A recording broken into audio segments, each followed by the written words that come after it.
Hey guys, so I wanted to give AI video generator a chance, and I went with Seedance 1.0. Mm, I saw that they say it's better than VO3, that's Google's AI video generator, but I'm not so sure. I'm not satisfied with the results.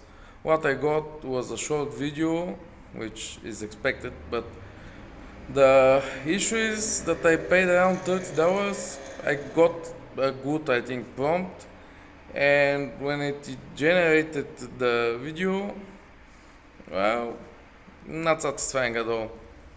I'll show you what I mean. Keep in mind, it didn't even add a sound to the video, and here is the unedited version of it.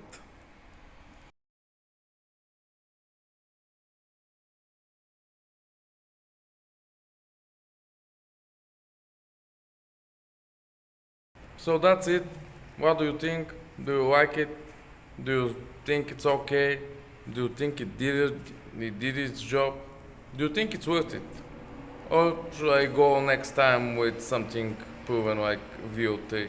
Well, I haven't tested it yet, but I have my suspicions that it will be better.